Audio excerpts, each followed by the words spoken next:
siku hii itakuwa angalau tofauti kiasi, na naamini Mungu atatuwezesha. Ninapoendelea na somo letu jinsi ya kulinda mwito, naamini leo ndio tunaweza fika mahali Mungu atataka tuweze kufika. Jinsi ya kulinda mwito, jinsi ya kulinda mwito. Naamini hiyo mic haijasetiwa vizuri, ina tatizo. Tunajifunza ya kwamba mwito ni kusudi la Mungu juu ya maisha ya mtu. Mwito ni kusudi la Mungu juu ya maisha ya mtu. Mungu humwita kila mtu kwa kazi maalum katika ufalme wake. Kwa hivyo kitu cha kwanza tuelewe, mwito ni kusudi la Mungu. A calling is a purpose of God to somebody. Alafu tunaona kwamba Mungu humwita kila mtu kwa kazi maalum katika ufalme wake. Mwito huu una kazi yake ambayo ni maalum. Na Mungu anapokuita kwa kazi maalum, yeye ni vizuri anaelewa ni kwa nini anakupa kazi hiyo. Kulinda mwito wako ni kubaki mwaminifu kwa Mungu hadi mwisho. Kwa hivyo tuelewe vitu viwili, ya kwamba mwito ni kusudi la Mungu juu ya maisha ya mwanadamu. Ya kwamba Mungu akikupa mwito, anajua ni kwa nini anakupatia. Na wengi hatujawahi jua ya kwamba unapopokea mwito, sio wewe unajitakia, bali ni Mungu anajua ni kwa nini amekupa huo mwito. Na tumeona watu wengi wanapuuza mwito wao. Mungu anakuita kwa ajili ya kazi fulani, na unapata ya kwamba unafikiria ni bidii yako, ama unafikiria ni nguvu zako, ama unafikiria ni akili yako. Kitu cha kwanza natamani uelewe ya kwamba Mungu yeye hukupa mwito, na anakupa akijua. He has a purpose. Na ili akupe huo mwito, yeye huangalia mtu na anamuita na anamwassign kazi fulani. Yaani inakuwa kazi hiyo ni yako, uanze kuifanya wakati unahitajika. Bwana Yesu asifiwe. Kwa hivyo ni vizuri tuelewe umuhimu wa mwito, sababu watu wengi tumeweza kupuuza. Na kile ambacho ninaelewa ya kwamba kila mtu aliyeokoka amepewa kusudi na Mungu. Kila mtu aliyeokoka amepewa kusudi. God has given you a purpose. Kusudi ni a purpose. Kila mtu. Hakuna vile utamtafuta Mungu na awe hajakupatia kusudi lake, ya kwamba ukijipata uko mahali hapa, anajua ni kwa nini uko mahali hapa. And therefore every believer must know, must understand why are you here, the purpose why you are here. Mbona umeletwa? Mbona uko hapa kumtafuta Mungu? Mungu hamuiti mtu bila sababu. Hilo ndilo ningependa uelewe. God does not call somebody without a purpose. He calls you with a purpose. So you are not here accidentally. You are not serving accidentally. He called you with a purpose. Alikuita na sababu. Na watu wengi hawajawahi tambua sababu ya Mungu kuwaita. Watu wengi hawajawahi tambua kusudi la Mungu kwenye maisha yao. Kwa hivyo ni vizuri kila mmoja uelewe kwa nini Mungu amekuita. Jambo la pili, uelewe sababu gani Mungu amekuita. Kuna mambo mawili, makusudi ya Mungu na sababu ya Mungu. Kusudi ya Mungu na sababu ya Mungu kukufikisha hapa. Jambo lingine tuelewe, mwito ni agizo. Mwito ni agizo. Mwito ni kusudi. Kuna vitu najaribu kueleza. Mwito ni agizo. Unaagizwa. Mungu anakuagiza ufanye kitu. Jambo la pili ni kusudi. Mwito ni kusudi. Jambo la tatu tuelewe, unapopewa huwa unapewa majukumu au kazi ambayo Mungu anakukabidhi. Unapewa majukumu ya kwamba wewe ndiwe utafanya jambo hili katika mwili ama katika kazi ya Kristo. Na anapokukabidhi mambo haya, anampa mtu ili huyu mtu atimize kwa utukufu wake. Kila kazi umepewa, Mungu amekupa utimize kwa utukufu wake. You are not here to serve because of me. You are not here to serve because of people. You are here to serve, to give God the glory. Bwana Yesu asifiwe. Kwa hivyo usifikirie kuna kazi unafanya ati unampa mtu utukufu. Mungu amekukabidhi hiyo nafasi ili utukufu umrudie. So in other words, when you serve God, you make sure you give back the glory to him. Kazi yote unafanya inamrudishia utukufu. Kama ni kuhudumu kwenye huduma yako, fanya mpaka hiyo kazi irudishe utukufu. Let what you are doing, the assignment you have been given to do, give glory to God. Jambo lingine, kile ninajua wengi hatujawahi jua, tunatimiza kile Mungu anataka. You don't serve the church because you are serving. Tunaona Paulo amkumbusha Timotheo. Tulisoma hiki kitabu. Paulo alimkumbusha Timotheo katika Timotheo wa pili mstari wa kwanza na sita. Mlango wa kwanza mstari wa sita. Akawa anamwambia Timotheo, kwa sababu hiyo na kukumbusha uichochee karama ya Mungu iliyo ndani yako kwa kukuwekea mikono juu yako. Paulo akamwambia mwanawe Timotheo achochee karama, kipawa, mwito ambao amepewa aweze kuchochea.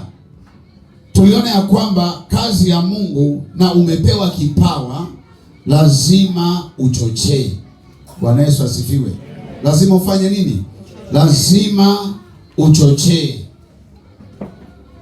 Kwa hivyo usipochochea kazi ya Mungu, hiyo kazi itazimia. Ndio unapata mtu anaanza kazi kwa bidii, lakini anafika mahali anafifia. Anafifia na anaachilia hiyo kazi. Kuna mtu anapopewa kazi anaanza na bidii yote, lakini anafika katikati anaachilia. Ni kwa nini? Because yeye hachochei hiyo kazi.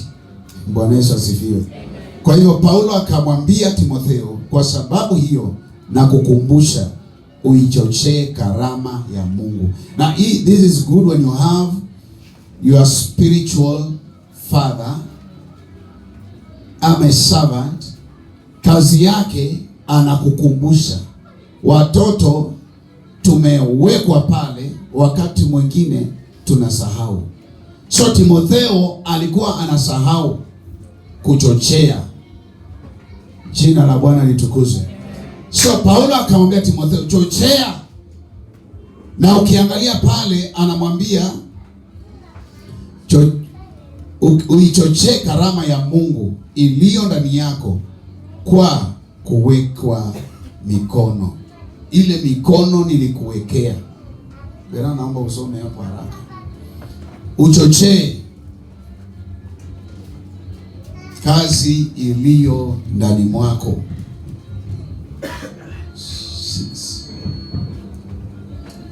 Nasema kwa sababu hii nakukumbusha uchochee ile gharama ya Mungu na iliyowekwa ndani yako nilipokuwekea mikono yangu. Nilipokuwekea mikono yangu. Kwa hivyo karama zingine Mungu akikupa, kuna kile kinakuja zaidi ya Mungu tena. Mungu akishakupa unaekelewa. Ndio Paulo akamwambia ulipopata chochea, nilipokuwekelea mikono. Unaweza kuja hauna karama, lakini Mungu anapoteremsha karama, you need laying hands, uwekewe mikono. Na wengi wetu we are ministering, lakini hatujawahi wekewa mikono. Na hiyo ndio challenge nilipeana in between the week. Nika challenge waliokuwa you can minister here, lakini hujaiwekelewa mkono kufanya huduma. Why?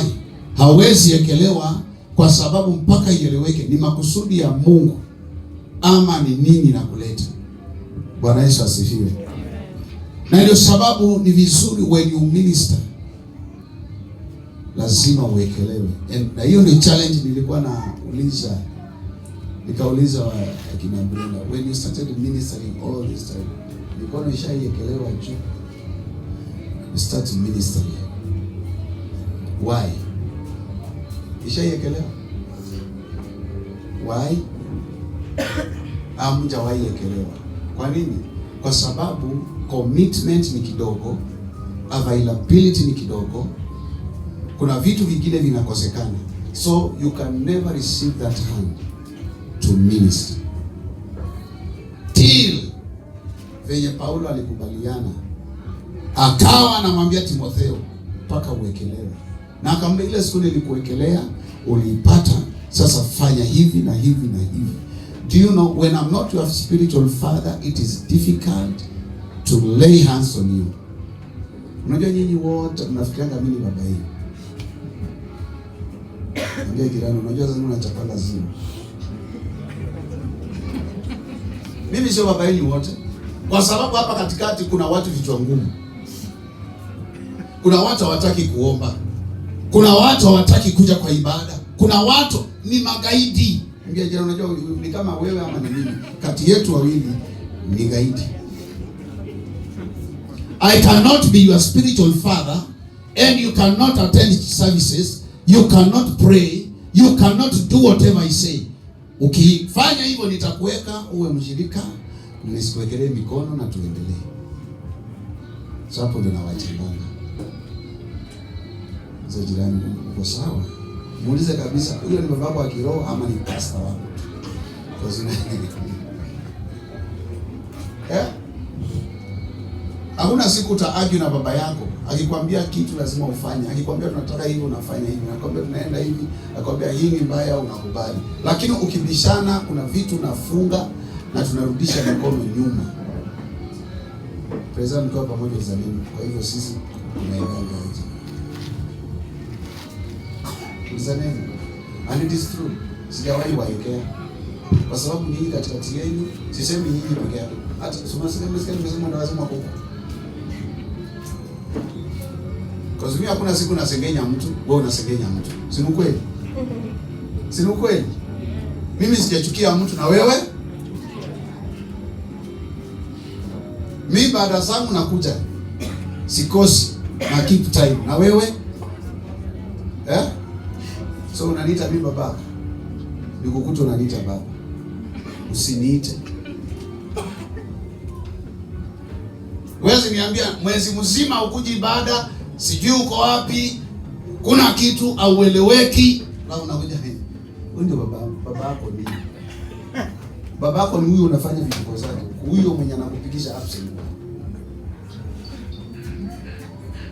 So mchekele mambo na jitaingi na pasa anamwita dadi. Ndio fara wewe.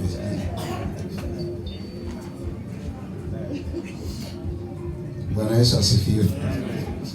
Kwa hiyo ilikuwa kazi ya Paulo kumwambia Timotheo, kumbuka. Anakumbushwa kila wakati. Anakumbushwa. Na hapa unakumbushwanga kila wakati. Lakini shida ni gani? Uza jirani tulizana kweli, wewe babako ako wapi? Hebu muulize, naomba ugeukie jirani muulize, hebu niambie vizuri babako wa kiroho yuko wapi? Unaona venye waongea?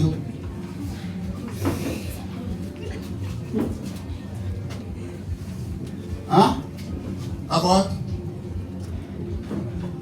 Simuulizane mahali mmekaa, muulize na kuuliza vile unakuona hivi. Unaweza kuwa na babako wa kiroho uko na yeye. Unaona waongei, hata Joile ataongea kwa sababu babake ni jambazi.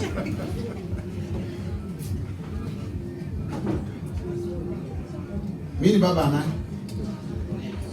Nataka nijue wapi mtoto wangu wa kiroho yule analelewa kiroho. Hapo wapi? Mwenye sio kichwa ngumu. Mwenye akiambiwa kitu anafanya mara moja, abishani.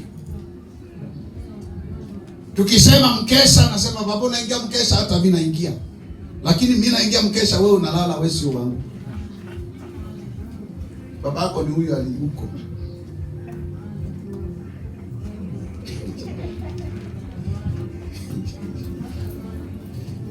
Sasa wengine mnangata, ushaiona chokorata unasikia anakuambia mama.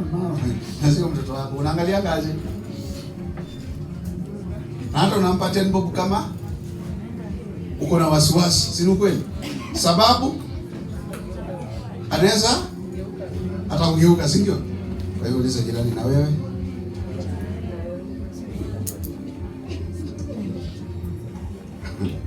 Paulo akamwambia kumbuka kile ulipokea, karama ulioipokea iliyo ndani yako kwa kuwekewa mikono yangu. Nilikuwekea mikono yangu. By the way, uliza jirani, ni nini uko nayo ya huyo pasta na ni nini uko nayo yake? Nini ushaipata kwake uko nayo? Chenye Mungu alipitisha ukaipata. Wewe muongee.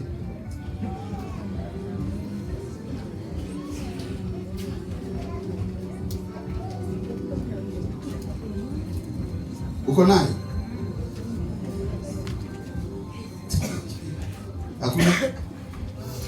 Hakuna.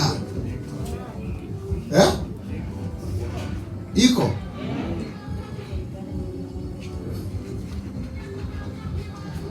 Bwana Yesu asifiwe.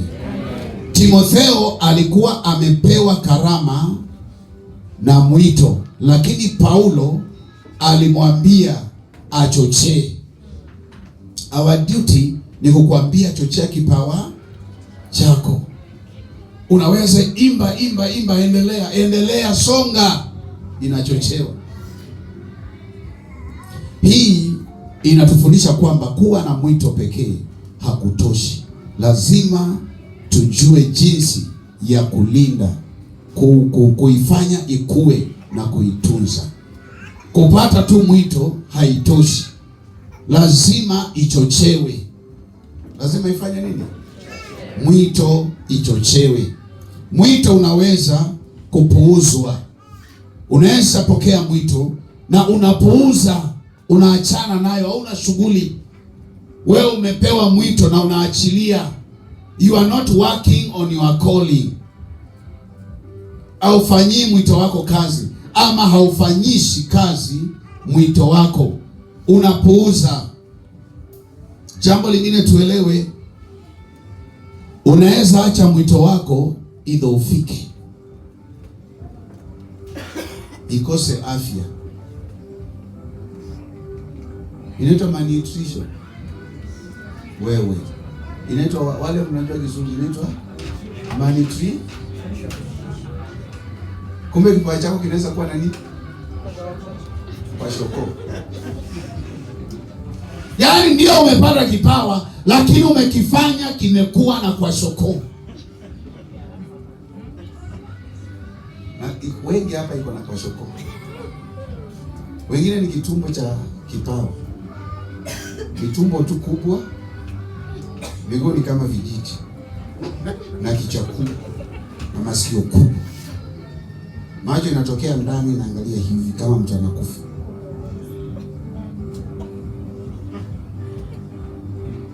Mzee jirani, uko na kipawa ama iko na kwashoko? Sana sana ziko kwashoko. Aidha haina nguvu, iko na kwashoko, haina afya. That's why unaweza hitajika kuhudumu. Ukitaka kujua kipawa yako iko na kwashoko, unajua vizuri you need to serve, lakini unajivuta. Mzee jirani, unajivuta. Na ukitaka kujua uko na kwashoko, ukienda kazini ukiwa hauna fare, unaambianga boss hauna fare ama unatafutanga fare? Ukitaka kujua na kwashako, calling yako ina kwashako. Mvua ikinyesha, kama ni kukuja church, unakuja unasema mvua imenyesha, hata wataelewa ilinyesha. Lakini kazini hata iwe inanyesha, paka umejibaia kitu ya kujifunika, uko na kwashako. Mimi sijataja mtu, lakini nafundisha. Na ukiona ni wewe, you have a kwashoko. Kichwa ndio kubwa. Ukitaka kujua kichwa chako ni kubwa, wewe usikiangi maneno. Kichwa kubwa.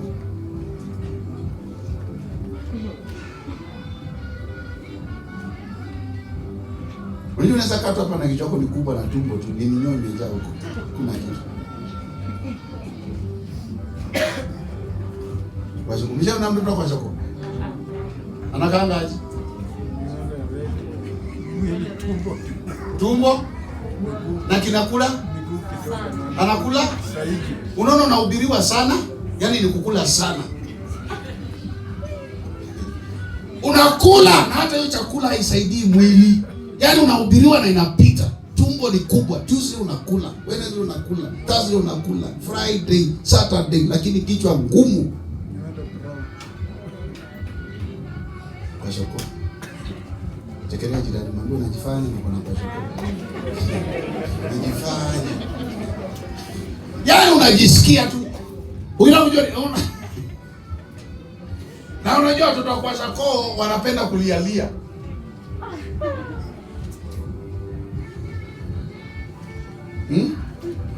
Tuseme ukweli, ushaiambia hapo boss wako ningekuja job lakini sikuwa na fare nikapiga absent. Salamia muulize, mwambie. Ushauliza boss wako, ati boss ningekuja lakini sikuwa na fare. Sasa nikaona nilale kwanza. Unafanya bidii, unakopa paka ufike job, lakini Monday unajua watu waliona kwa sako Monday to Saturday hawajawahi kosa kazi siku moja, lakini ikifika church hawana fare. Time ni kidogo. Kwashoko, kichwa kubwa, tumbo kubwa. Ambia jirani kama wewe ni huyo uko na kwashoko. Unaona venye mwili ananiangalia kwashoko.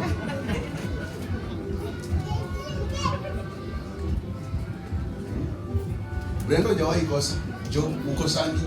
Na unaamka mapema na unaweka alarm, lakini kufika church.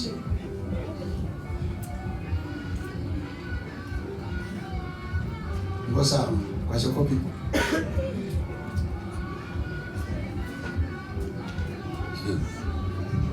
Ambia jirani kuna vipawa vinadhoofika. Jina la Bwana litukuzwe. Inaacho aje?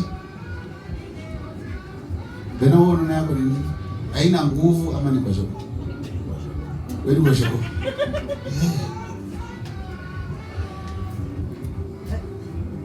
Amejua yeye ni kwashoko. Si unajua unaweza kuwa una practice kwa mchungaji lakini una kwashoko. So utazaa watoto wako na kwashoko. Ndio dawa.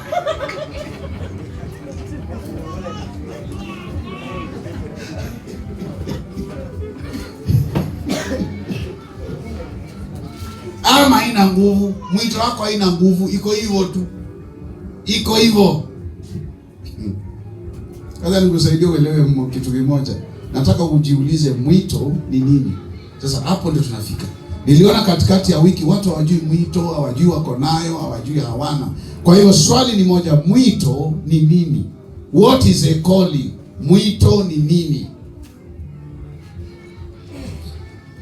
Ni vizuri tuelewe mwito ni mwaliko au agizo la Mungu kwa mtu. Ni agizo la mtu. Mungu anamwita mtu na kuna vile anamwagiza afanye. Huo ndio mwito.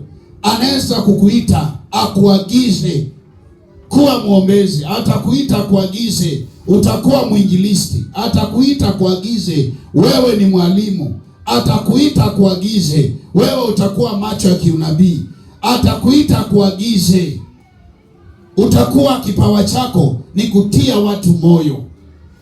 Kwa hivyo Mungu yeye hukupa mwito, na huu mwito ni mwaliko au agizo la Mungu kwa mtu ili atekeleze makusudi fulani katika maisha na katika ufalme wa Mungu. Mungu hukuita ili utekeleze makusudi fulani kwa ufalme wake. Makusudi fulani. He calls you to fulfill certain purpose in his kingdom. Kwa hivyo hujaitwa hivyo, anapokuita anajua ni kwa nini anakuita. You know, when God calls you, hakuiti na mtu. Yeye anakuita na anakupa majukumu wewe peke yako. It is your duty to fulfill the purpose. That's why mimi ukasirika, labda watu wako wawili watatu, alafu akijipata wako wawili wanasema hatutafanya hii sababu fulani hayuko, lakini wewe ndio umepata mwito wa kufanya hiyo kitu.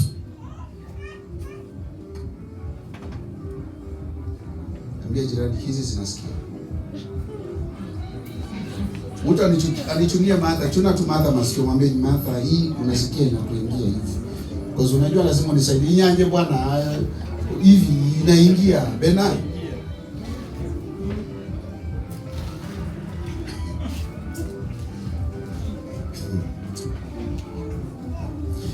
Ukiwa na mwito, Mungu anakujua. Na kila mtu ana mwito wake. Kitu tofauti kinapatikana hapa ni kwamba mnaweza pata mko na mito inafanana na mnashikana. Lakini kama mito inafanana, mwito wako na mwito wangu na mwito wa mwingine, hata tukishikana, ni lazima mimi ni fulfill purpose ya Mungu aliniita. Wewe ufanye yako hivyo. Unapofanya na ninapofanya, basi sote tunafanya makusudi ya Mungu.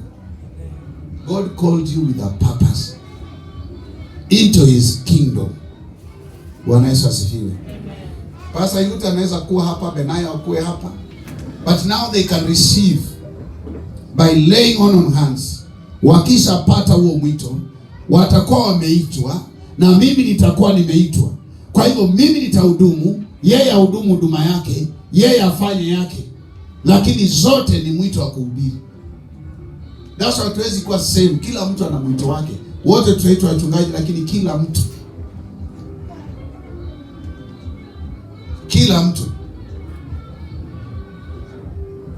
Bwana Yesu asifiwe. Uliza jirani, umeitwa wewe? Unajua mwingine hata hajui kama aliitwa. Hapo tu. Mwambie acha kukua serious, na unahubiriwa wewe. Jina la Bwana litukuzwe. Unajua hao watu wanaweza itwa wawe wainjilisti, lakini huyu anaweza itwa muinjilisti, lakini kuna purpose fulani. Huyu atapewa yake ni purpose fulani, azitafanana. Huyu atapewa yake ni purpose fulani, lakini wote wameitwa mwito wa uinjilisti, lakini kila mtu ana fulfill purpose yake. Jina la Bwana litukuzwe. Tunaweza kuwa na waimbaji hapa wawe watano, lakini kila mtu usifikirie una purpose yako na ya mwenzako na ya mwenzako zinafanana. Kila mtu ana yake. Kila mtu ana yake. That's why kuna kazi unaweza pewa na kumbe sio mwito wako.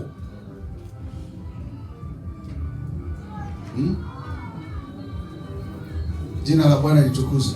Unaweza pewa lakini sio mwito wako. Na ndio sababu Wakristo wengi tunajipata tunafanya vitu ambavyo hatujapewa mwito wa hiyo kazi. That's why hatutashughulika. Hauko concerned. Is it running well? Unafanya vizuri. Kuna mahali inaharibika. Ukitaka kujua wewe unafanya kazi ambayo sio yako, hata ukikosa kuja church, you don't care. Unajua jirani sana ni wewe.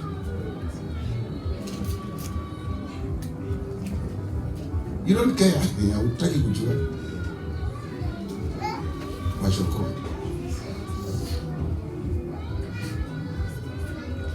Na ndio sababu mwito mwingine unaweza kuja haujui kitu. That's why ni makosa sana kuambia mtu wewe unaweza fanya hii, wewe huwezi fanya hii. You never know. Wengine wanapata kwa sababu ya kuwekelewa mikono.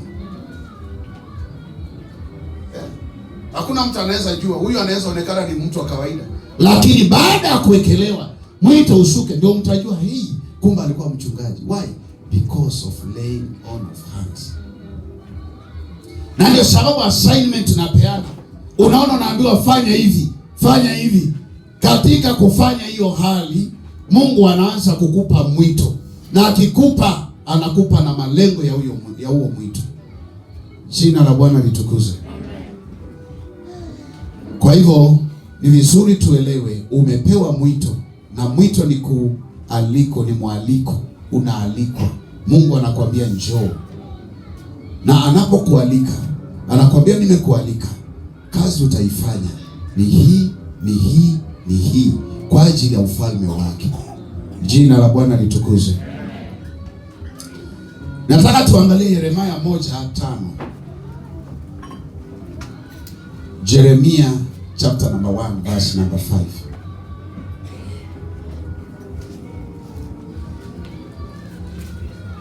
Jeremiah 1:5. Jeremiah ni kitabu inajulikana bwana. Hiyo si ya kutafuta.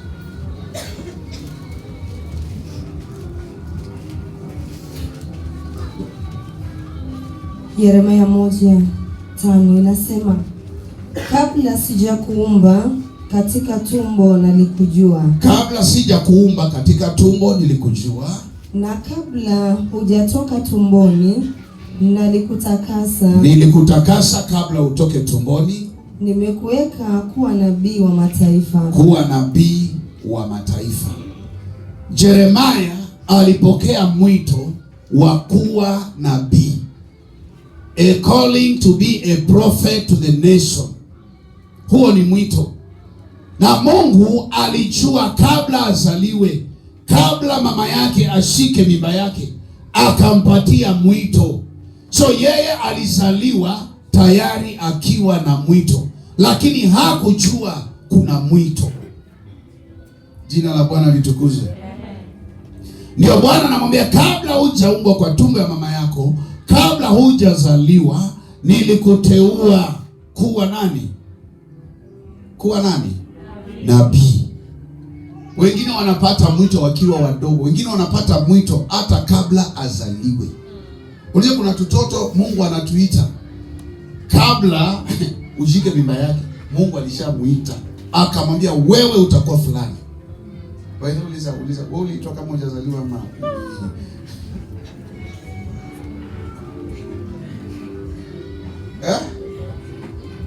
Imagine Mungu anakuita wewe, mniangalie vizuri tuelewane.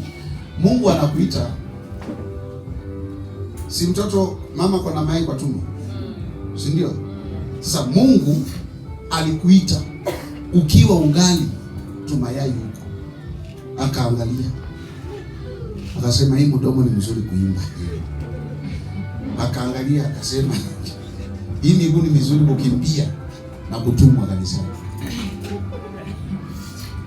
akasema hii mikono ni mizuri kushika dasta kanisani na kupanguza. So kuna wale waliitwa kama Yeremia akiwa bado hata hajaumbwa. Simesema hivyo ama hajasema hivyo? Imesema mwito wake ulitokea wapi? Kabla. Okay. Bila hapo inasema kabla.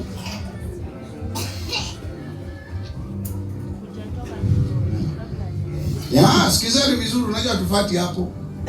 Anasema kabla sijakuumba. Kabla hajafanywa nini? Ndani ya nani? Yeah.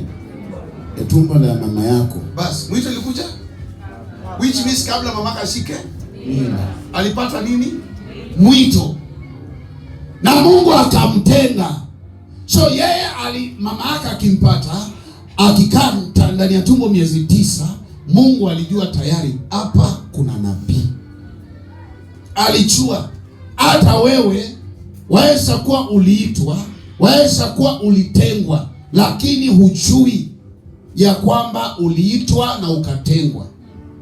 So unahitaji mtu wa Mungu akusaidie uweze kuelewa mwito wako. Tunaelewana wapendwa? Yes. Mtu wa Mungu anakusaidia. That's why Timotheo alipata, na ikabidi Paulo amsaidie ajue ya kwamba ameitwa. So hivi wewe ulizaliwa, unajua ujulikane ulizaliwa nani? Ujulikane. Wengine walizaliwa kwa tu mataikuni. Wengine walizaliwa tu. Sasa kama Mungu alikutenga, kuna wale shetani alijitenga. Ulizaliwanga tu kama shetani alisema huyu ni wangu. Kwa hiyo ulitengwa. Kwa hiyo Yeremia alipokea mwito kabla mama yake ampate, na akatengwa kuwa nabii wa mataifa. Yeye hakujua yeye ni nabii. Na ndio ikabidi Mungu Mungu akakuja akamwambia, wewe hujui, wewe kabla uzaliwe nilikutengeneza, nilikuita, ulipokaa kwa tumbo nilikutenga, na umezaliwa. Ndio akamwambia kabla utoke hata kwa hiyo tumbo nilikuwa. Hebu rudia vizuri. Anamwambia, unajua Yeremia shida yake alikuwa na mabishano na Mungu. Mungu anamuita mtume, Mungu amempa mwito, lakini anabishana. Nasema kabla sijakuumba ndani ya tumbo la mama yako nilikujua. Na kabla hujazaliwa nilikutenga kwa kazi maalum. Nilikuweka uwe nabii kwa mataifa. Mungu akisema nilikutenga, inamaanisha wako naye wanafanya nini? One on one. Cause ukiangalia sana Yeremia alikuwa kanateta, akataki. Ndio Mungu akamkumbusha, mimi nilikuita kitambo, mimi nilikuchagua kitambo, mimi nilikutenga kitambo kabla uzaliwe. Mzajirani bado unabishananga tu. Hata ukiambiwa kitu unabishana tu. Naona vile muongee. Hii tabia mlikuwa nao weekdays mtoe.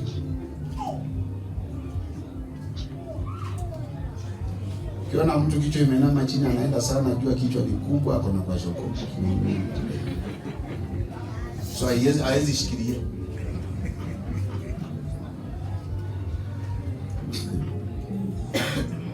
Sasa nikusaidia usifikirie saa hizi ndio unapata mwito. Kuna wale mliitwa mkiwa wadogo. Tudogo. That's why kuna tutoto hapa tukiingiwa wakfu, tunaulizanga Mungu atuiche tukiwa tudogo. Ndio kitambo uweka akili yako mbaya. Unajua nyinyi ndio mnatakanga kuweka simu.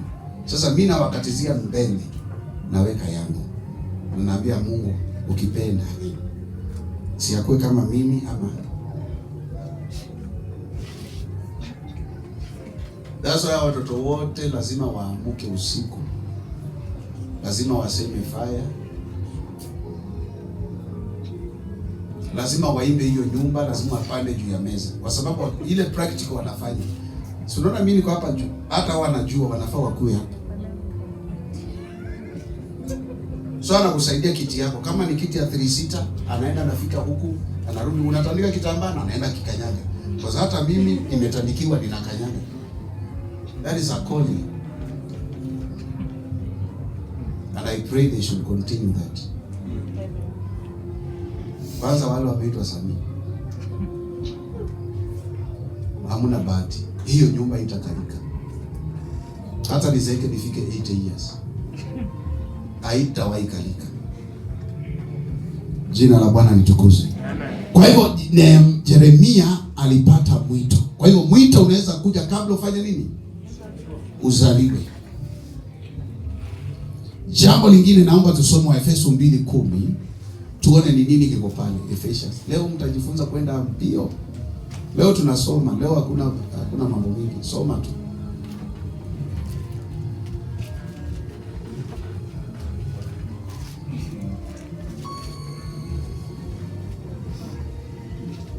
Najaribu kukuonyesha mwito ni nini. Ephesians chapter number 2 verse 10. 2:10.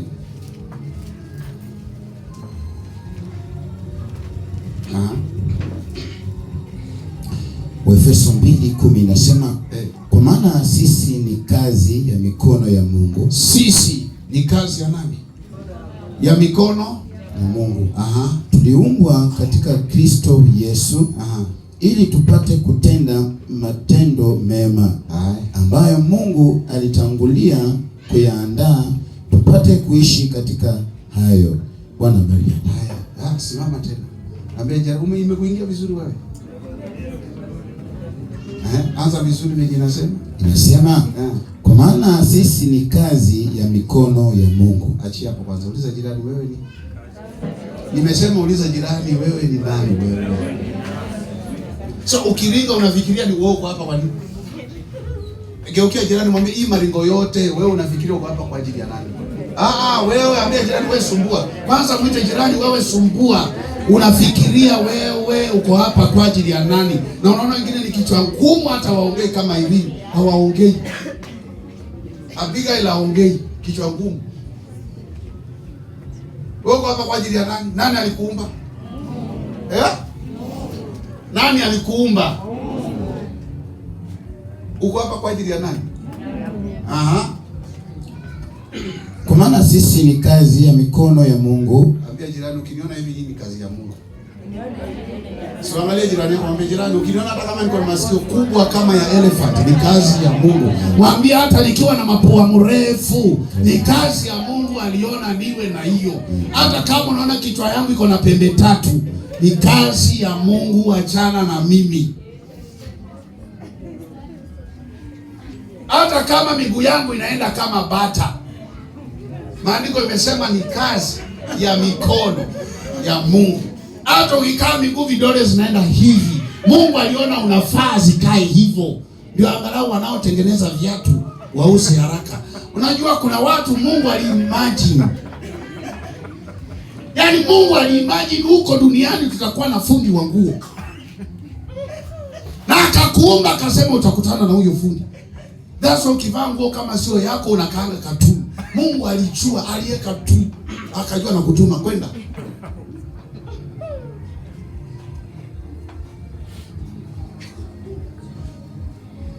Ambia jirani nini unajidai na uliletwa hivyo.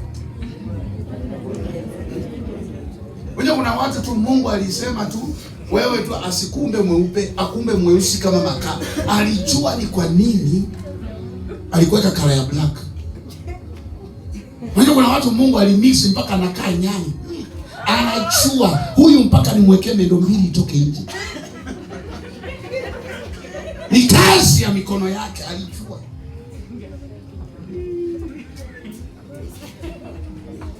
Sasa achana na kazi ya Mungu. Ni shida ni nini? Nakuuliza shida ni nini? Unajua kuna wale Mungu aliumba tu hapa nyuma ni kama keria ya gari.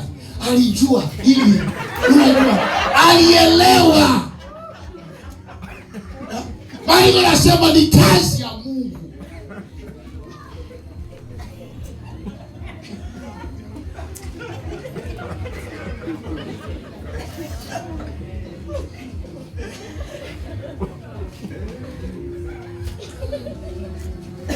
Shida kwa nini? Sasa alikuumba hivyo. Mbije wacha kuangalia chini, angalia pasta ni wewe.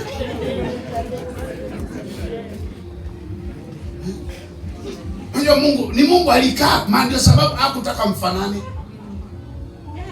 Ndio akaumba tu mtu kama tu Priska tunapita kama upepo ishu. Anaumba tu wengine wanapita mpaka vipite vana kusukuma hivi. Anajua hao watu siwezi umba sema. Siwezi umba watu wanatoshana, hakuna. Paka wengine nijue ni balance.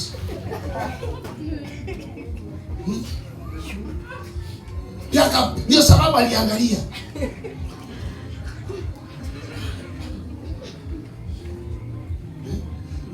Lakini alijua nyinyi hata mkikuwa watu wazima mtasumbuka namba ya viatu. Akaeka namba 4 ukonia hapo. Haipiti. Na mwingine akasema wewe nitakuwekea 8. Nitakuwekea 12. Kaniosha miguu mbele. So hata ukiwa na mguu kubwa, Mungu alitaka ukue nayo. Kama uko unajua kuna mama unaweza kuwa na mguu lakini mguu yako na mtoto wako hakuna tofauti. Alijua. Naambia jirani sio laana, ni hivyo. Sio bidii yako, ni Mungu alijua. Acha nikusaidie. Kazi ya Mungu, ambia jirani ukiniona ni kazi ya Mungu, achana na mimi. Na ndio sababu Mungu akikuumba anajua venye alikuweka. Na ndio sababu nashindwa. Wadada, Mungu atubariki sana, lakini pia kuna shida. Amesema ni kazi yake. Alijua akupee hizo eyebrows. Lakini jueni mwerevu kuliko Mungu. Unatoa zile aliweka na unachukua pesa ungetumia kununua maziwa, unanunua zingine na unatoa zile zenye hazina malipo mingi, unabandika hapa alafu jioni umefuta.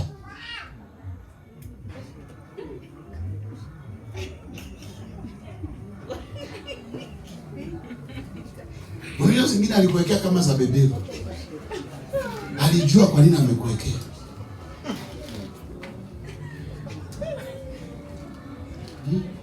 Najua za zingine tuliwekewa ndevu zingine kama za simba. Nika mdomo kanaonekana anga. Alijua. Kazi ya Mungu haina makosa. Niambie jirani, hata ukiongeanga sana alikuumba uongeange sana. Kaza alijua kazi yako dunia hii. Kwa sababu pia tukiwekwa wote tulinyamaza. Shida iko. Ndio aliumba wengine wanyamaze, akaumba wengine wanaongea kidogo, akaumba wengine hawawezi kunyamaza. Balance. Ndio angalau dunia hii iende sawa. Na ndio sawa hata hii church ameweka wengine. Kuna wale wamenyamaza tu. Hata wajue nini.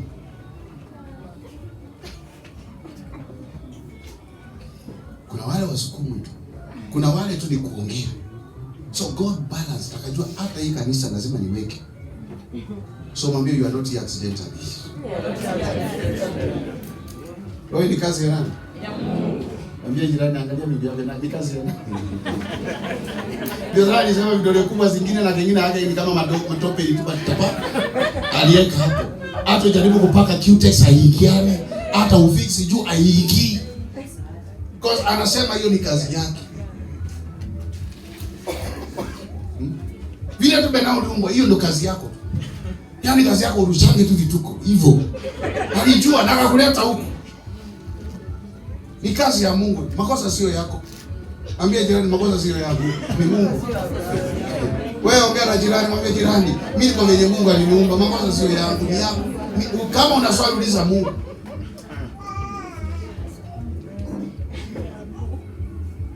Umemaliza wenyewe alikuwa ameandika. Inasema kwa maana sisi ni kazi ya mikono ya Mungu. Tuliumbwa katika Kristo Yesu. Ili tupate kutenda matendo mema ambayo Mungu alitangulia kuyaandaa. Tupate kuishi katika hayo. Tuliumbwa tutende matendo yaliyo mema. Kwa hivyo kuna mwito wa kutenda mambo yaliyo mema. Hiyo ni kazi ya Mungu. Hiyo ni kazi ya Mungu. Si unaonanga hata National Park, unaonanga ngiri na kaangaje? Mnajua ngiri inakaangaje? Meno inakaangaje? Inakaanga meno ngapi? Inapigwa mswaki? Haipigwi mswaki. Lakini mzungu anatoka ng'ambo, anakuja kuangalia meno ipigwe mswaki na analipa. So kama wazungu wanakujaga kuangalia ngiri na meno yake, ndio sababu hata wewe saa zingine ukipita barabara Mungu amewaweka wa kuangalia. Waseme na leo huyu ni macho kaa gololi. Aliwaweka tu kuangalia. Unapita mchana kama naona masikio kubwa na unaringa. Aliwaweka tu. Waangalianga tu masikio kubwa.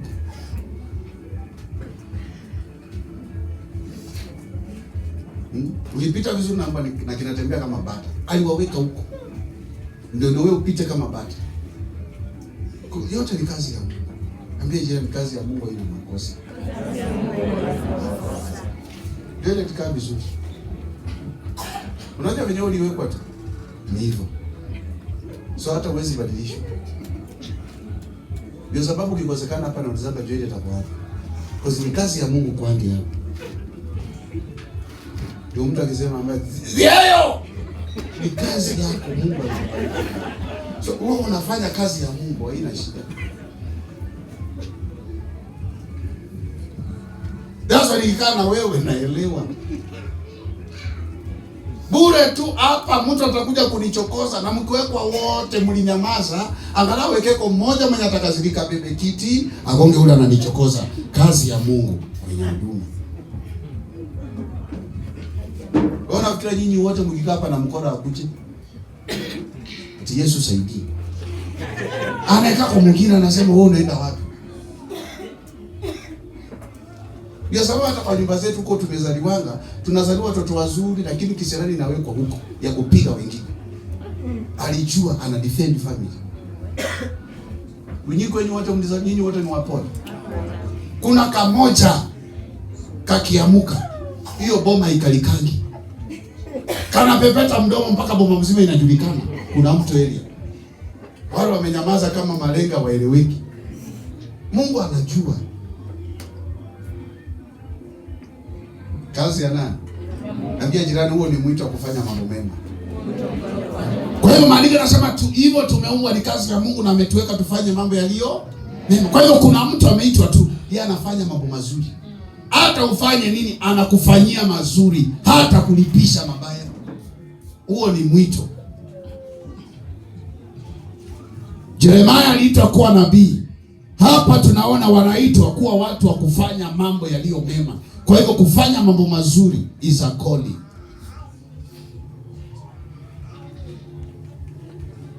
Waibrania 3:1.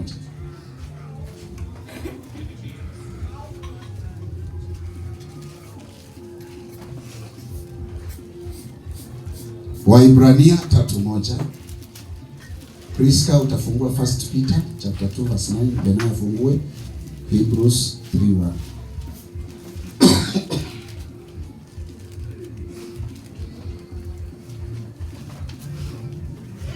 Yes.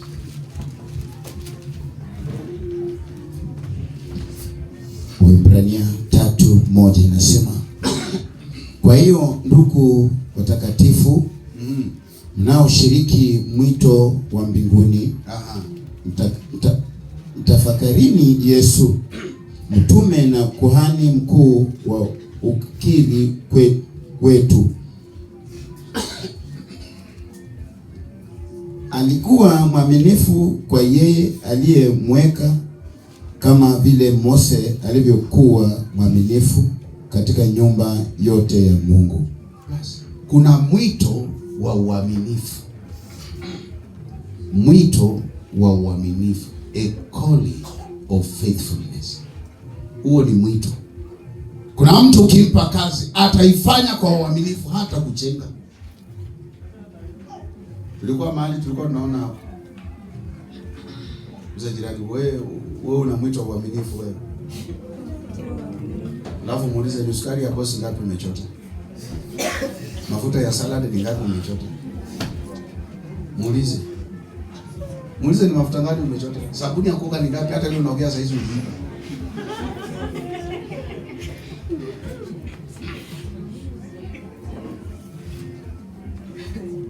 Ambia jirani, sukari vizuri unaambiwa mwito.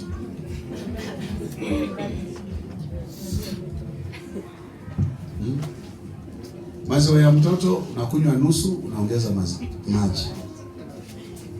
Kuna watu wamepewa tu mwito tu. Yeye ukimpa kitu hata kudanganya, hata kuibia, atafanya vile inapaswa. Huo ni mwito tu. Ni mwito. Bosa asikue ukuli njaro na uchelewi job. Mwito tu wa uaminifu.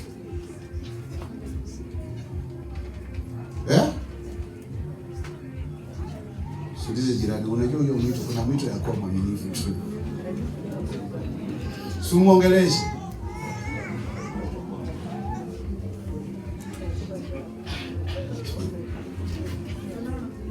Petro.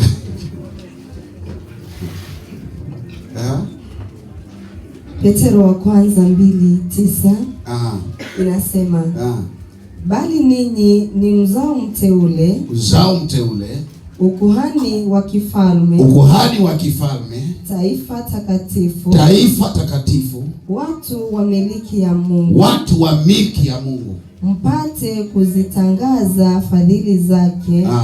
Yeye aliyewaita mtoke gizani mkaingie katika nuru yake ya ajabu. Wameitwa kutangaza. Hawa ni wahubiri, wameitwa kutangaza. Chosen generation, wameitwa na kutangaza ufalme huu.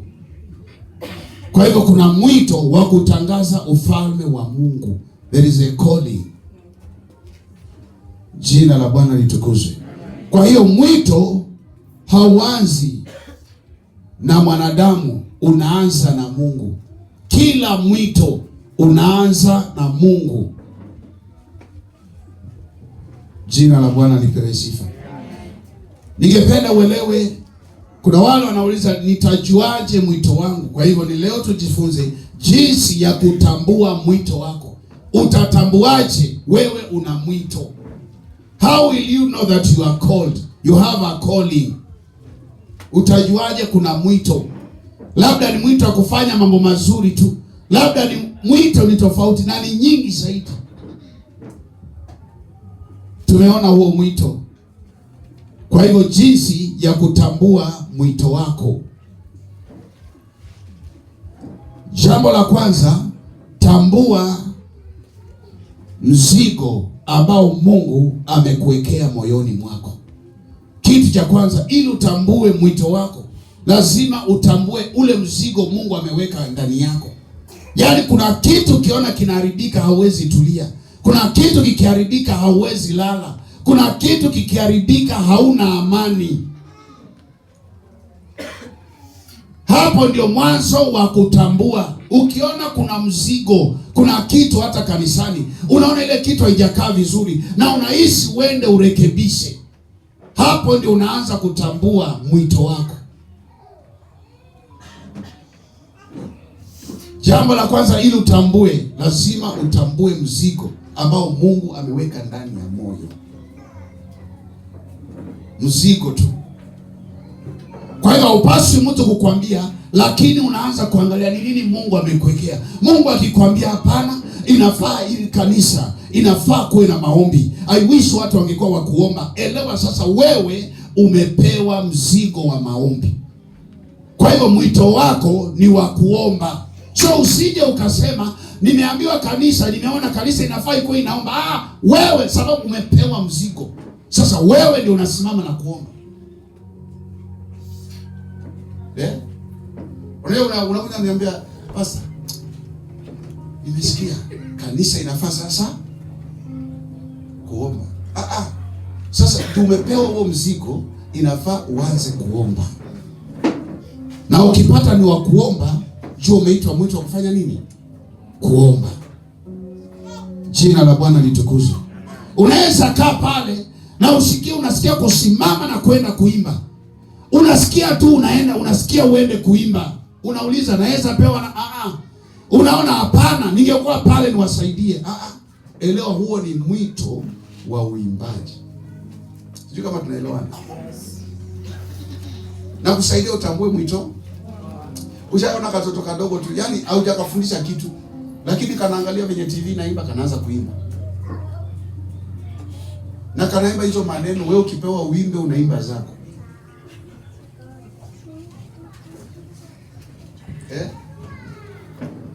Kama unapata tu kamekaa pale unasikia kanaomba. Mshaona mtoto kama huyu. Unaona kana kushika. Wewe uelewi ni mwito. Yeye ameitwa kuwa intercessor wako. Unajua huyu ni muombezi. Sasa ukiwa mzazi unaanza kumsukuma. unajua ndani kuna mwombezi kwa hii nyumba. Kuna mtoto amepewa tu wito kwa ajili ya kipawa chake. Unaacha redio, unapata amefungua ndani, anaunganisha waya huko ndani. Kama uelewi huyo mtoto kuna kipawa amepewa, utampiga, utagombana bila kujua, unaua. Kamekaa tu kanaunganisha vitu mpaka unauliza, "Aki umechafua nyumba." Na ni kazi ya workshop, amepewa mwito, ana exercise. Amekata tu kato na ameunganisha vitu, unauliza hii nyumba yangu inakaa kama chokora. Sio kama kuna mzazi yako hapa nakusaidia uelewe. Mtoto wako sio lazima awe kama mimi, lakini anaweza pewa kipawa cha kutengeneza kitu. Kingine umeacha tu nguo yako, hauna shida. Kama umechukua makasi, kama umekata vipande, unauliza ni nini? Natengeneza nguo ya doli.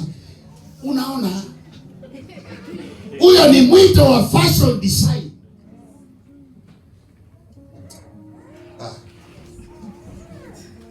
Tunaelewa?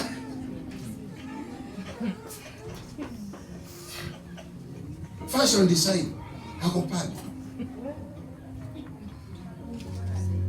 Sio kama naongea watu waelewe mwito. Unajua, nyinyi mnafikiri kati mwito ni kuhubiri na kuimba. Hata zile talent ziko nyumbani, Mungu anamsaa na anasema huyu atakuwa technician. Huyu ataanza kuchokora redio zako. Sasa unamgombeza, anafungua. Hata ugombane, kesho amefungua.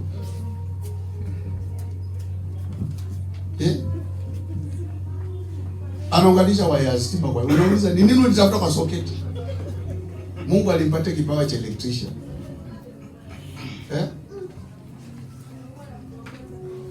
Kingine kanaambia, mimi daktari. Kuja nikudunge. Ni mwito. Ni mwito. Hiyo ni njia moja ya kutambua mwito. Mungu anaweza kupa hata watoto, unaona kingine haezi kula kitu mpaka alete akuweke na akupatie. Mungu amekuonyesha kwamba katika uzao wako ameinua mmoja atakayetunza maisha yako. Lakini ukiona tungine unatupea, tuna meza zote, juu tunikwisha.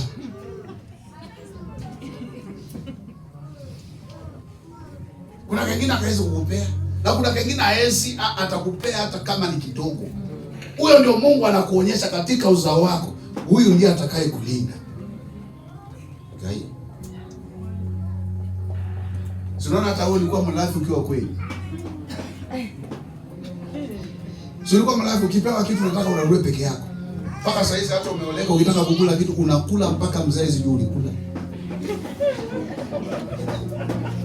Ni mwito wa uchoyo, tunasijui nani alikupa hiyo. Mpaka kwa hiyo wanajua wewe ukiachiwa nafasi utakula umalizie wengine.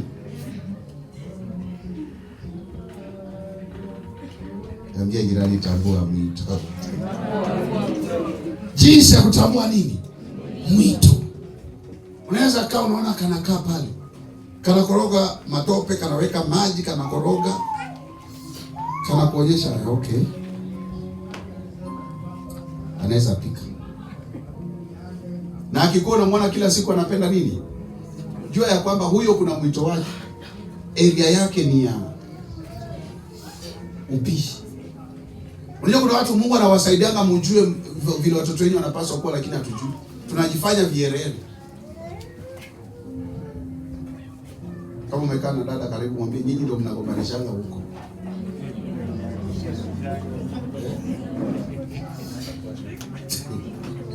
Mwito, tambua mwito.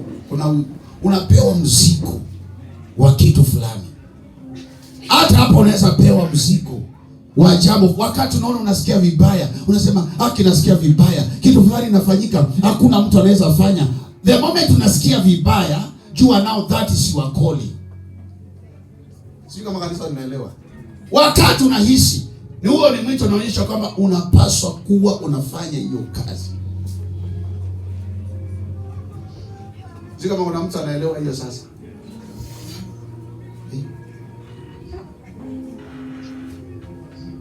Unasikia nyinyi wote mtaka kuniambia hakuna mtu anaelewa, aseme nimeelewa pastor.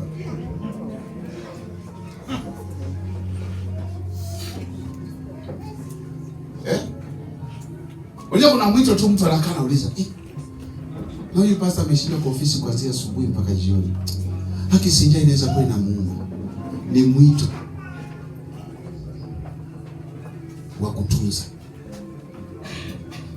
Naweza kwa nasema ina huyu pastor anahangaika sana. Hii transport yote ni mwito umepewa wewe. Pana ambia mtu, unajua nimesikia tu vibaya. Haki venye pastor na struggle. Wewe ndio umepewa mwito wa kusimama kwa hiyo gap. Kai. Nyinyi hamuelewi.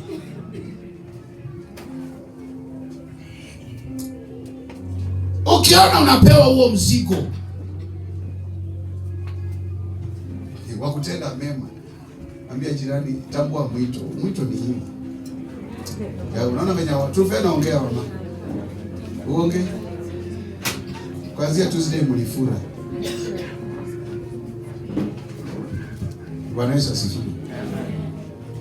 Hiyo tunaweza ona kitu. Unajua unaweza kaa hivi na uone dada yako anasumbuka, uone mtoto wako anasumbuka, na unakaa unajiuliza, unaanza kusema nahurumia dada yangu, venye anasumbuka. Umepewa mzigo uende usaidie huyo mtoto wake. Sio kama nafundisha kitu. Ukisikia unaguzwa ama anateseka na unasikia afadhali unasikia umepewa mzigo wa kwenda kumshikilia na kusimama na yeye. Yeah. Sio kama nafundisha mtu ajue mwito wake. Kujua mwito ni uzito wa nini? Mungu anakupa kitu. Sasa inafanya wewe unasikia vibaya. Wewe unakasirika. Paka unajiambia I wish ningekuwa na pesa ningefanya. Now that is a calling. That is a calling. Sio kama nafundisha mtu kitu. Kama hiyo imeisha toa. Kama hiyo subscription imeisha, acha online wa gospel ya mafundisho. Bwana Yesu asifiwe. Amen. Bwana Yesu asifiwe. Amen. Sasa mnamwangalia na nini naongea. Basi ashaipita, sijui acha nitumie mimi kwa sababu nikitumia ashaipita mpaka uone kiatu yake soli imesonga kando. Ushaona kiatu soli ya pasa imesonga kando. Na unasema kiatu yake. Wewe tukubaliane. Unasikia ni kama siongee. Unasikia ni kama unafurahia. The moment unasikia hivyo, jua ya kwamba kuna kitu unaelekezwa kufanya. And you must obey. Usitoke kuambia mtu nimeona kiatu ya pasa imejikunja, situshikane. Sio hao waliitwa. Na ukiwaambia watabishana na wewe na mtafanya hiyo kitu. Wewe ndio umeambiwa, can you go for it? Umeambiwa you have a calling kufanya yaliyo mema, go do it. Ndio kama nasaidia mtu aelewe. When God calls you to do something, hakuiti na mtu, anakuita peke yako. So usibebe uanze kuambia watu ninaona.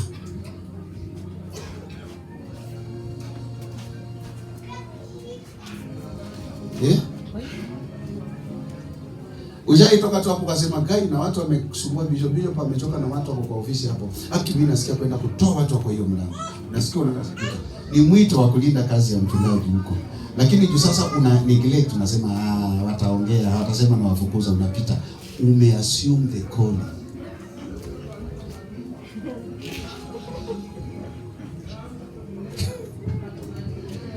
Kama naongea kitu. Tambua. Hebu soma Nehemia 1:4. My brother, hatuna shida. Leo tumebarikiwa. Mgeni alitoka ng'ambo amekuja. Kwa nakula matoke sasa amekuja. Kutoka kwa kile boss. Kuja kila bure kabisa.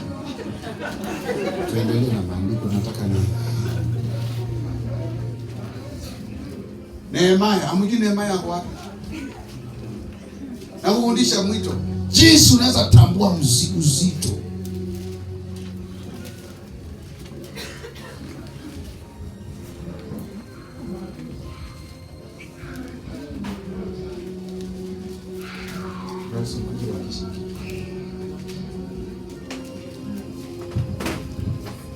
Tumepata Nehemia 1:4. Yes. Tuangalie hiyo. Nehemia 1:4 inasema hata ikawa niliposikia maneno haya nikaketi, nikalia, nikaomboleza siku kadha wa kadha. Kisha nikafunga, nikaomba mbele ya Mungu wa mbinguni. Huyo ni Nehemia. Aliposikia kuta ya Yerusalemu zimeanguka, alikaa, akafikiria, akaomboleza, akaingia kwa mfungo. Afanye nini? Alikuwa na uzito, ukuta umeharibiwa na kila kitu kimeharibika. Alikaa na kufikiria. Hiyo ni kati ya vitu uelewe. Umepewa mwito. Wakati unaona unakaa na unatafakari kuhusu kitu. Nehemia alifikiria, akajiuliza na akaenda kwa mfungo. Huo ni mwito. Mungu anapokuwekea mzigo, elewa sasa ni mwito.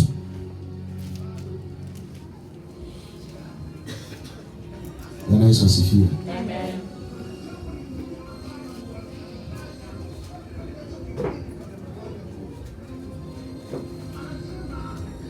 Wangapi tushakaa tukausema, pasta ni kama pasta kuna kazi nyingi, anafaa mtu akumsaidia.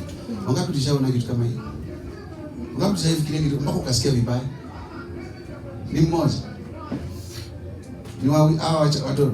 So wakati unaona hivyo, mzee, God is giving you a burden to come and assist. Haezi kuwa anakuita ukwe pasta kama yeye, lakini kuna kitu anakuzungumzia uanze, anakupa mwito. Tunaelewa kitu kama hicho? Na mwenye hana mwito, yeye hataki kujua. Yeye hapo.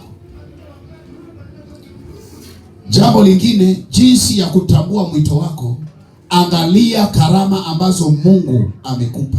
Angalia kile Mungu amekupatia ufanye. Kuna watu Mungu amewabariki na vitu aina tofauti. Unaweza imba, unaweza omba, unaweza fanya hivi. Hizo karama ziangalie vizuri. Utajua ya kwamba kuna mwito. Ndani ya hizo karama kuna mwito.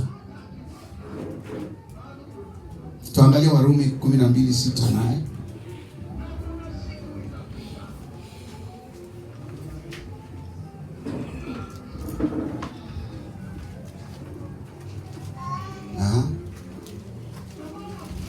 Warumi. Ninaomba pia mtu mmoja afungue Samueli, 1 Samuel 3:9-10. Mmoja afungue Romans 12:6-8. Mwingine afungue 1 Samuel 3:9-10. Warumi 12:6-8 inasema basi kwa kuwa tuna karama zilizo mbalimbali. Kuna karama zilizo mbalimbali kwa kadri ya neema mliopewa. Ikiwa unabii, tutoe unabii kwa kadri ya imani. Imani, hiyo ni karama ya unabii, kadri ya imani. Ikiwa huduma, tuwemo katika huduma yetu. Tuwe katika huduma yetu. Mwenye kufundisha, katika kufundisha kwake afundishe. Mwenye kuonya, katika kuonya kwake. Mwenye kukirimu kwa moyo mweupe. Mwenye kusimamia kwa bidii. Mwenye kusimamia, kumbe hata kusimamia kitu ni nini? Ni karama, ni mwito, kusimamia jambo. Mwenye kurehemu. Mwenye kurehemu kwa furaha. Kwa furaha. Bwana bariki. Jina la Bwana litukuzwe.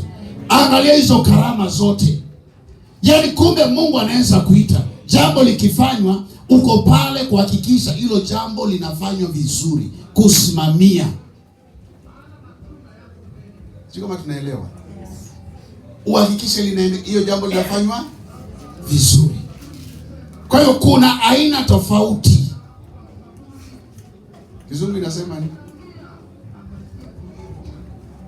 Ulikuwa hujafika? Benayo. Ulikuwa unatafuta kusoma Samuel. Okay. Please karudi hapo at least Kuna kizungu nilitaka isomwe hiyo ya mali Priska amesoma ndio wengine waelewe.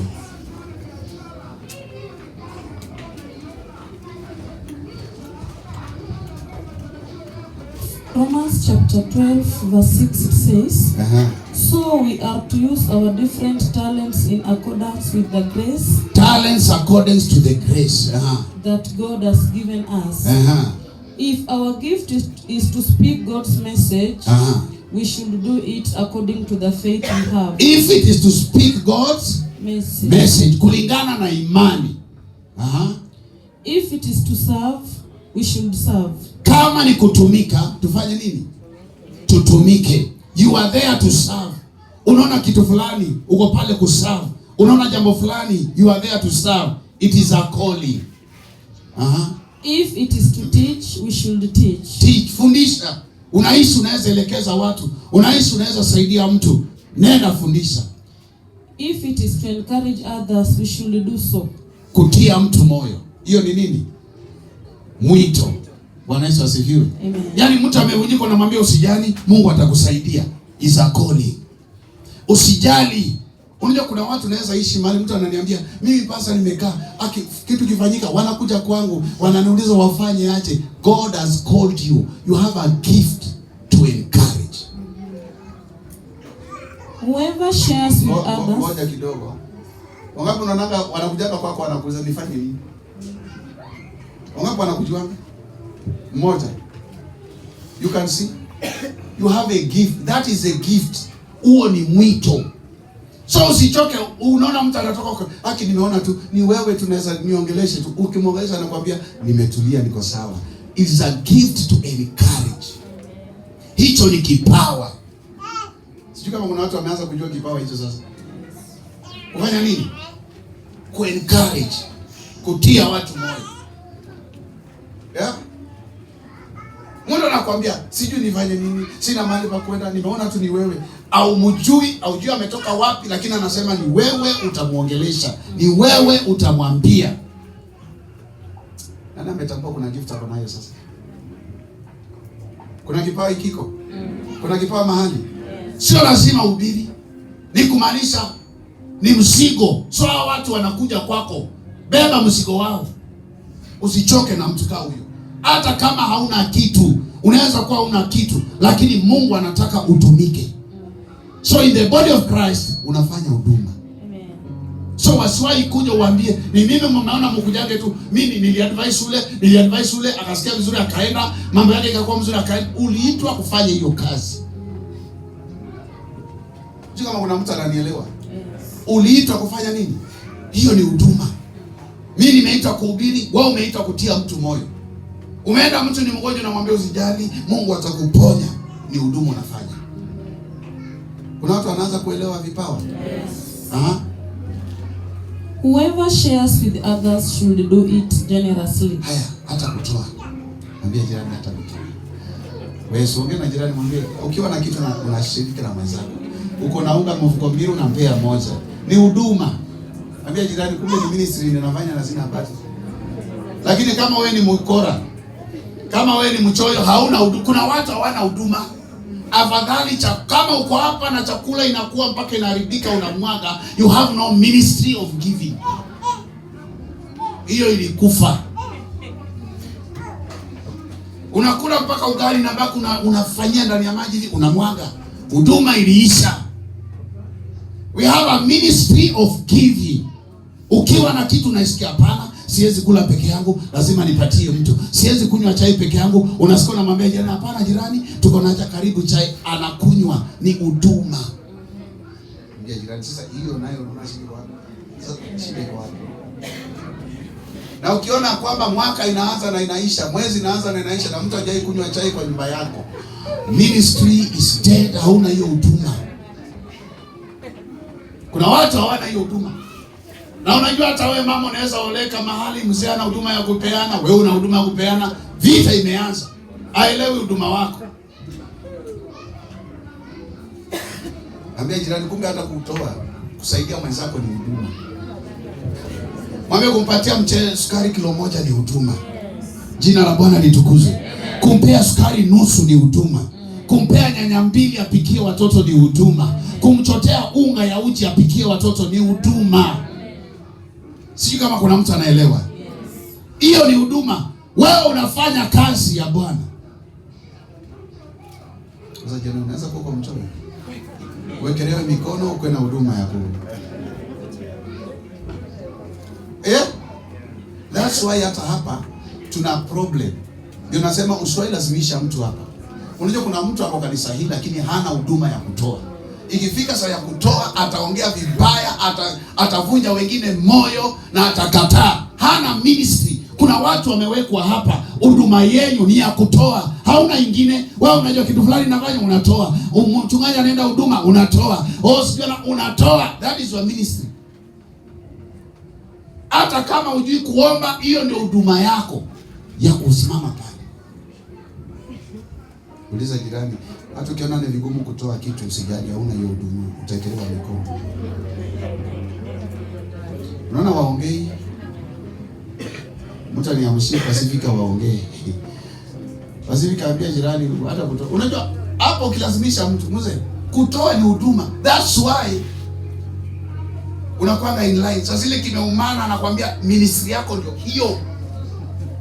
Na hakuna mtu anakulazimisha, unapata umefanya. So ukitaka kujua una hiyo huduma ilikufa, ukifika unaona tunatoa na unakuwa unakasirika, unaona unasikia vibaya, unaona hiyo pesa ulikuwa umepangia bajeti yako, ministry ya kutoa hauna. So unahitaji kuwekelewa mikono angalau ishuke. Salimia jirani, mwambie jirani. That's why group leaders, ukiambia mtu tunatoa rent, at least kugharamia mahali pa kuabudu, wale wana huduma ya kutoa, watatoa na wataongea. Wale hawana, watakuzungusha, watasema kumekauka, watasema sina nini, hawana ministry.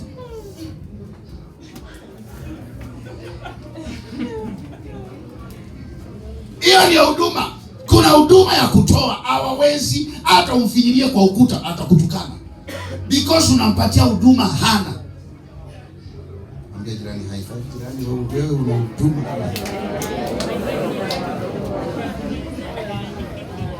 Pia ndo nasaidia group leaders mwelewa watu kama wale. Church imebeba lakini hawajapata hiyo huduma. So hata ukimsukuma haezi fanya kitu. Mtakosana na next fellowship amepotea. People who don't have ministry, they do away. Whoever has authority should work hard. Kuna mtu aliye na mamlaka lazima afanye bidii. Kumbe kuwa na mamlaka na kufanya bidii ni huduma. Ukipata mtu akolezi, ministry ya mtu ni kukuwa na bidii ya kufanya. Yaani kuna mtu amepewa tu bidii, asukumwi, haulizwi, jana anafanya mambo yake vizuri, anapanga vizuri, alazimishwi na mtu. Hafuatiliwi. Pasta awe, pasta asiwe, anafanya. Kuna watu wamepewa tu mwito wa kufanya hivyo. Sasa jirani uko na hiyo kwenda ama mpaka ufuatwe?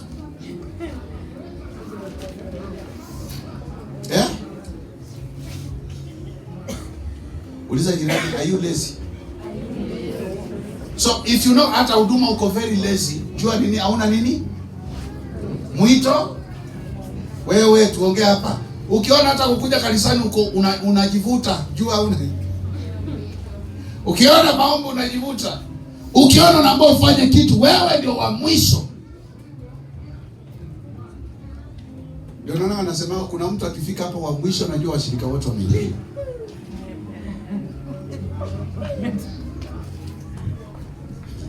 Memaliza. Whoever shows kindness to others should do it cheerfully.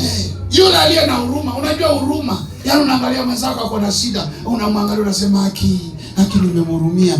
Jua una ministry ya huruma. Wewe tunaelewana vizuri? Hiyo pia ni nini? Ukiona katoto kamekaa tu pale, kako na njaa, unasema haki oye, nahurumia katoto. Ni mwito umepewa. Yaani wakati umeitwa hivyo, inafaa uchukue kitu upe mtoto akule. Is a ministry.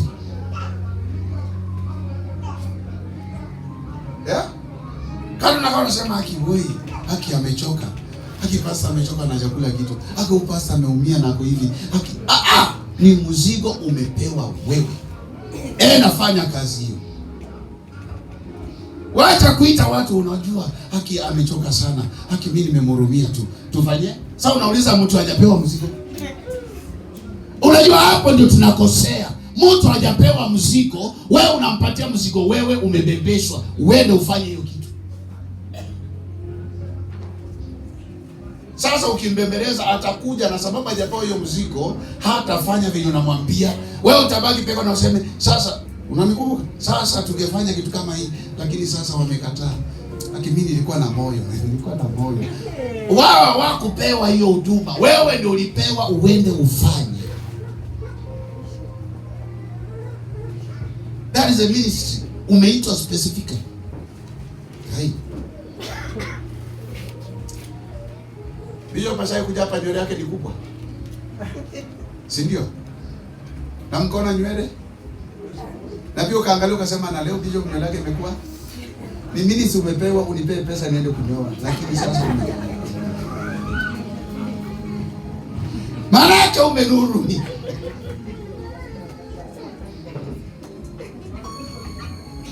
Unasema kwenye pasa anapigana masimu, saa zingine hana credit. Ukisikia hana credit, umepewa mzigo, chukua tuma. Acha kusema ninakuombea. Unaniombea nini?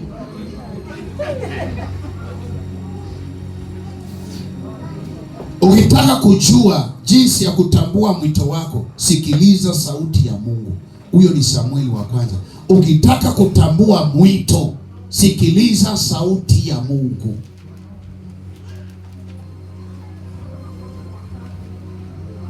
Sikiliza sauti ya Mungu. Wanapotusomea, naomba mniangalie niulize swali. Siku gani ushaikaa tu hivi ukasikia ni kama sauti inakwambia unaweza chukua kitu fulani usaidie fulani? Wakati tushakutana na sauti kama hiyo. Ushaisikia? Ukasikia sauti kama hiyo, umekuwa assigned hiyo kazi. So you have to act very quickly. Uchukue kile umeambiwa, saidia huyo mtu. The moment the delay inasema kwamba hapa walio na mwito wanafanya haraka. So ukisikia tu ujaipika mboga na ukasikia ayo fulani ningempatia kwa hii mboga, lakini tu hakukuja, umefail huduma wako.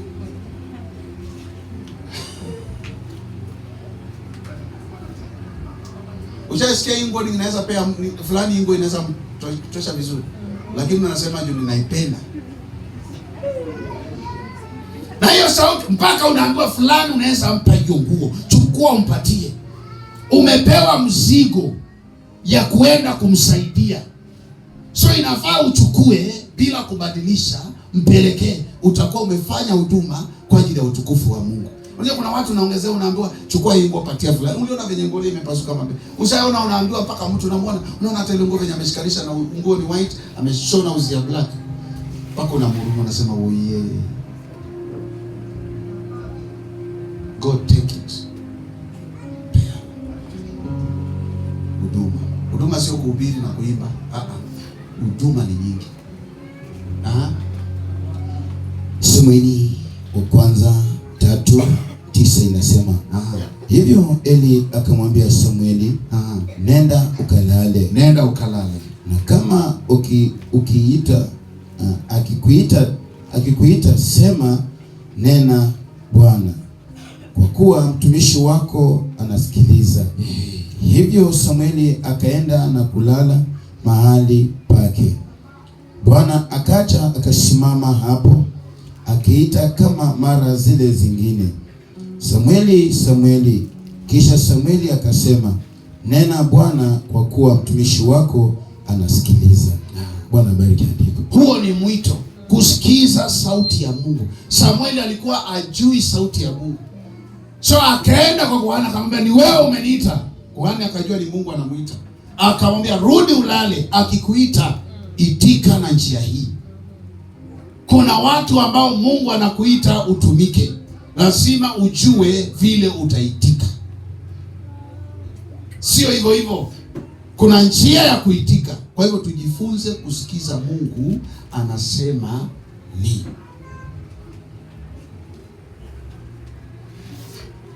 Sio kama tunaelewana?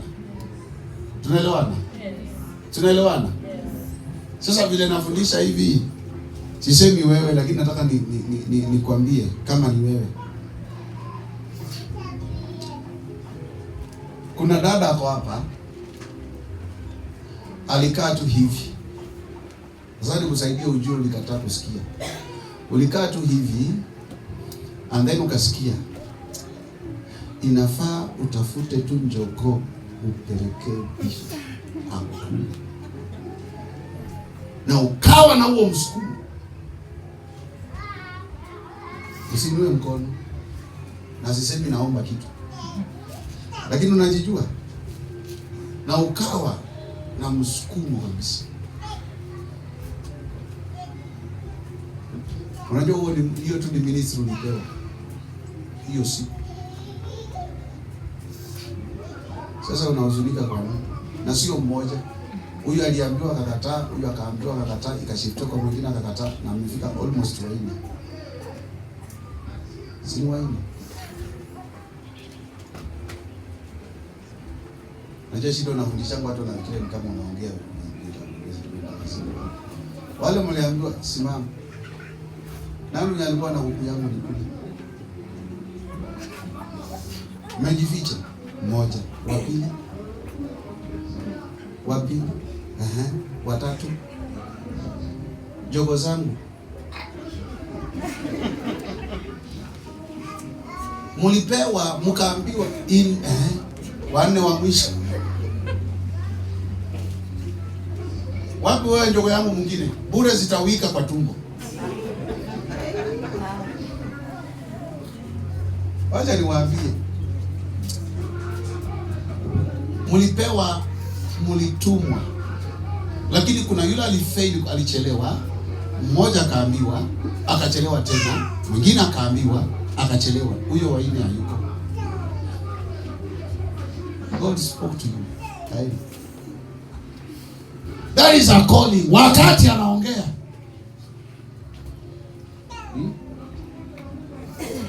Kama Eliza, wewe uliambiwa uweke credit. Uliambiwa uweke pesa ngapi wewe? Ilikuwa pesa ngapi? Na ukanyeta ukasema hii ni kidogo sitaweka. Sulikata. Na sweti. Sulikata. Deni kubwa. Sasa zinaongezeka. Huo ni mwito. God speaks. Jifunze kusikiza sauti ya nani? Ya Mungu. Hata Yunus amekuja leo lakini ana deni. Umekuja tu leo na una deni. Na ulijicomfort kwanza mbali unapona. Umepona mama, utalipa. Utalipa.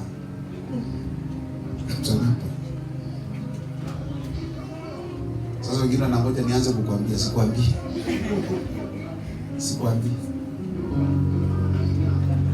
Ndio kuna mtu aidha anasema ameanza ameitisha kuku, ameitisha yate. Mimi na yate. Watu usiponipa yate nitapiga simu. Yeah? Bwana Yesu asifiwe. Nikiendelea kuna yule aliambiwa sasa wewe unaona tu venye huko. Ile siku basi atakanyaga kwa nyumba yako. Ndio mambo yako itakuwa sawa. Na ukiendelea kukaa hivyo itaendelea kukauka. Na utakuwa kichwa ngumu. Na sijakuja na mwaka inaenda kuisha. Si ndio? Umekuwa kichwa ngumu sana. Vitu zinakwama na umeambiwa akuje tu kusema kuongea hapa. Aingie tu. Umekataa mpaka wa leo. Haujui kile umezuilia. Wawili ndio wako hapa.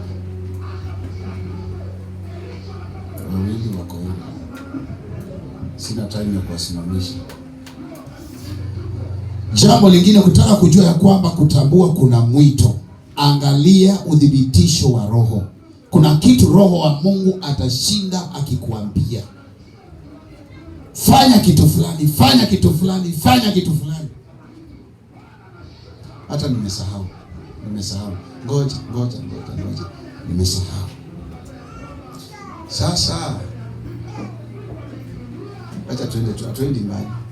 Kama resi yako na deni yangu. Sasa resi unafikiria, ona resi. Unafikiria sijui, yaani unapiga hesabu ya Jumamosi moja nikuja kukula lunch. Bado unapiga hiyo tu ndio inakusumbua.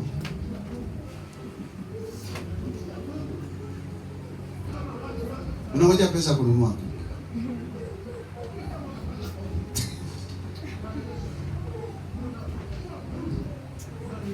Jumamosi. Alafu nakaa unajiambia, na hata siku hizi ameshikana. Hata patikana. Jipange. Ile siku Mungu atataka nikuje, atanipa nafasi na nitakuja. Sawa. Jipange. Nisiende huko.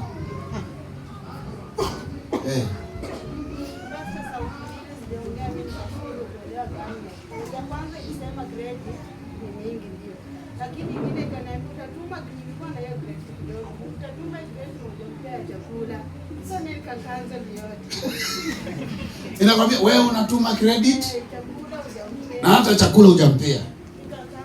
Uka cancel. Na wafundisha vile Mungu anaweza kupa mzigo wa kitu. Ukafikiria ni akili yako, ni mawazo yako. Jifunze kusikiza Mungu. Jina la Bwana litukuzwe. Uliza jirani, sasa unashtuka yani?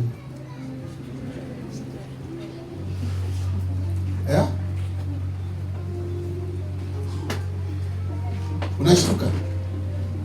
Ambia jirani, uko na mdomo usiitike.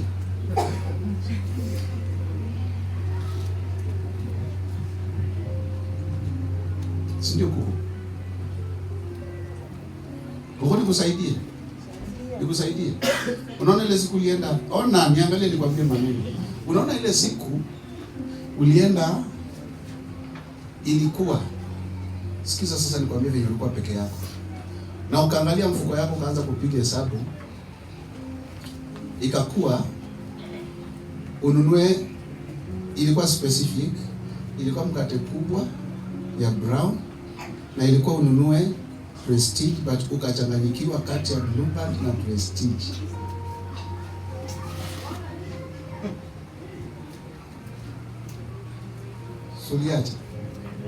Uliacha.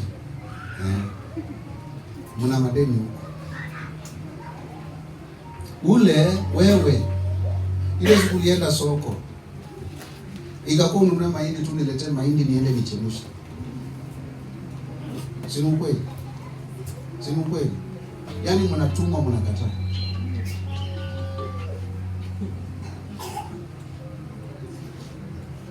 Ama mlifikiria kunazo ilipotea kwa store? Muna madeni hapa wote.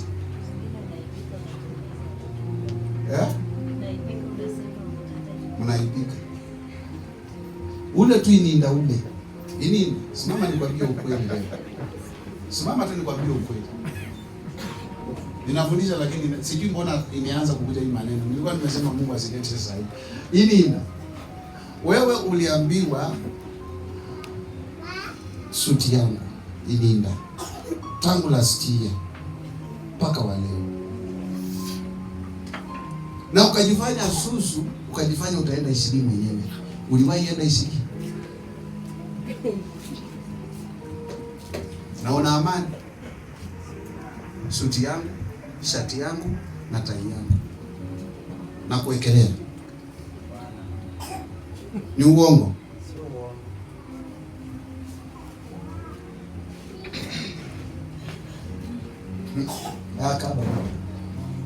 Nasema kusikiza sauti ya Mungu.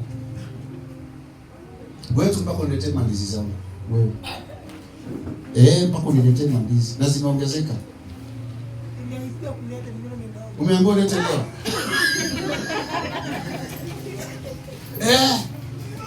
Ziko. Sio hata ziko. Unajua ni vizuri kusikiza sauti ya nani? Wapendwa, tunasikiza. Tunasikiza. Mama sera yako iko na unajua unapanga.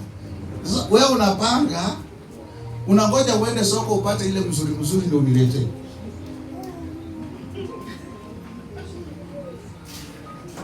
Ulifika na ukasema katabyando na hivi katatawe. Bana angaluke nyoleche bilaibi ene ni bukuleta bishop achebulia. Kandi nobo labda ukasema vizuri mali bishop amenitoa. Haki nafatu wa kule. Ni ukweli.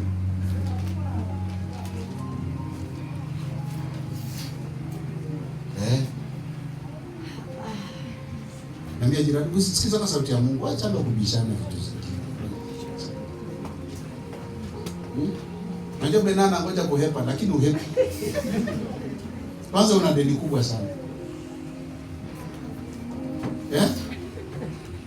Lakini unajua shida, wewe umeongeleshwa. Wewe ndio unazungumziwa. Alafu unauliza bibi yako, unaona tufanye? Sasa unaona?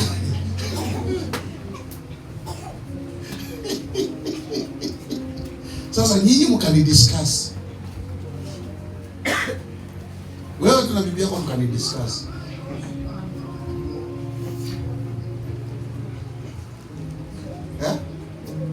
Sasa unafikiria wapi Eunice? Unangoja umalize deni ndio sasa muone kwa bishop. Mnangoja umalize deni. Sasa si mnangoja kumaliza ndio muone bishop. Mnaambiwa cha kufanya.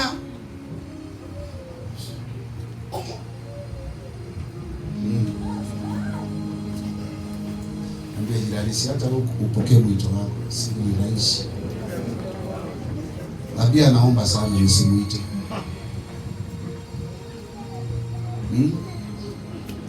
Nisimuite. Nasikuite na najua ama niseme. Na uache mambo ya kugombanisha mtoto wako akifunganisha mawaya zake. Kama ni kuchafua nyumba, wacha achafue nyumba, ni yao. Nini unapigana mtoto kelele kwa nyumba?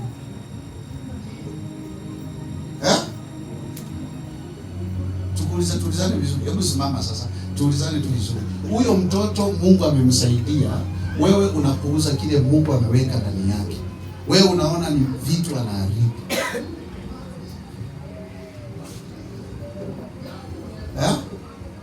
Mbona unamchapa msoro? Mbona ulitoka tu kazini ukaanza kuwa kama umewazimu kwa nyumba na mgombeza? Nikukuta.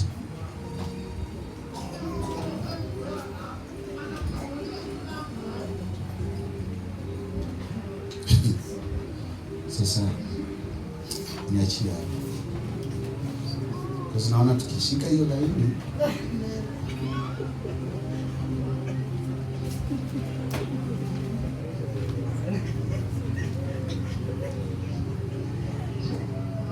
naona hizo laini ni mingi hapa sasa.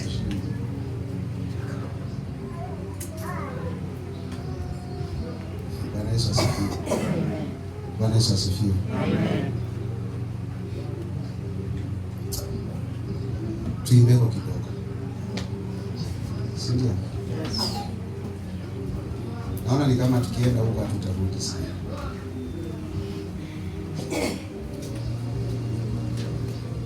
Tunapopata worship ama tupate praise kama ni moja, simama kwa miguu zako. Tuimbe kisha turejelee, tukisha ombea watoto wetu.